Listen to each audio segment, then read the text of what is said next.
Chandrababu Naidu outdated politician అని చెప్పి జగన్మోహన్ రెడ్డి గారు మేము అనేక సార్లు చెప్పాం. నిన్న చంద్రబాబు నాయుడు పీకేతో సమావేశం అయిందని చెప్పి ప్రశాంత్ కిషోర్ వచ్చాడు. భూమి బద్దలైపోద్ది. ప్రశాంత్ కిషోర్ చంద్రబాబు కలిశారు. 3 గంటలు రూమ్లో కూర్చున్నారు ఇద్దరు. మధ్యలో లోకేష్ లోపలికి బయటికి వెళ్ళి వస్తున్నాడని చెప్పి ఏబిఎన్ రాధాకృష్ణ, ఈటీవీ, మన టీవీ5 బిఆర్ నాయుడు గారు వీళ్ళందరూ కూడా నిన్న సాయంత్రం నుంచి వెనక్కి ముందుకి టీవీలు పగలగొట్టేశారు.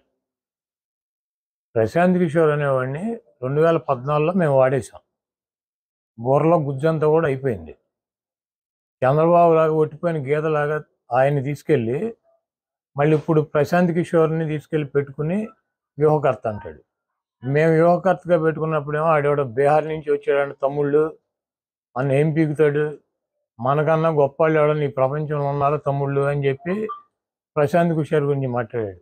ఇదే రాధాకృష్ణ, ఇదే రామోజీరావు, ఇదే బిఆర్ నాయుడు ఏం చెప్పారు? చంద్రబాబు నాయుడు బాబాయిని చంపటానికి ప్రశాంత్ కిషోర్ ప్లాన్ చేసి ప్రజలను రెచ్చగొట్టి గెలిచాడు. కోడికత్తితో జగన్మోహన్ రెడ్డి గారు పొడిపించుకున్నాడు. వీటన్నిటికి కూడా ప్రశాంత్ కిషోరే ఉన్నాడు అన్నాడు. ఇప్పుడు చంద్రబాబు నాయుడు పేక్కోంచుకుంటాడా, లేకపోతే లోకేష్ తండ్రిని చంపుతాడా ప్రశాంత్ కిషోర్ ఆధ్వర్యంలో? ఇవన్నీ కూడా వాళ్ళకే తెలవాలి. అవుట్డేటెడ్ పొలిటీషియన్ అనమాట. అయిపోయినప్పుడు 2019లో వాడేసింది తీసుకొచ్చి ఇప్పుడు 2024లో వాడదాం అనుకుంటున్నాడు.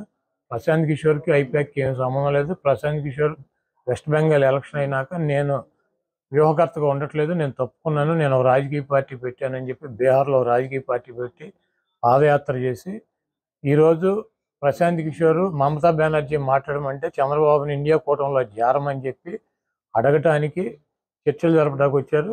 చంద్రబాబు నాయుడు ఒక పక్కన పవన్ కళ్యాణ్ని పెట్టి ఒక పీకేని పెట్టి బీజేపీతో చర్చలు జరుపుతున్నాడు. ఇంకో పీకేని పెట్టి అటు ఇండియా కూటమి మమతా బెనర్జీ కాంగ్రెస్తో చర్చలు జరుపుతున్నాడు. చంద్రబాబు నాయుడికి 2 కళ్ళ సిద్ధాంతం. ఎవడు అధికారంలోకి వస్తాడు చంద్రబాబుకి అర్థం కావట్లా. కేంద్రంలో బీజేపీ వస్తుందా కాంగ్రెస్ వస్తుందా ఎవడొస్తాడు అన్నది కన్ఫ్యూజన్లో ఉన్నాడు.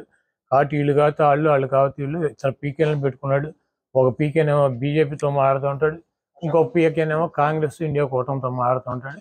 ఇవన్నీ కూడా ప్రజలు గమనిస్తున్నారు. చంద్రబాబు నాయుడు ఏ పీకేని పెట్టుకున్నా జగన్మోహన్ రెడ్డికి ఇంటికి కూడా పీకేది ఏమి ఉండదు.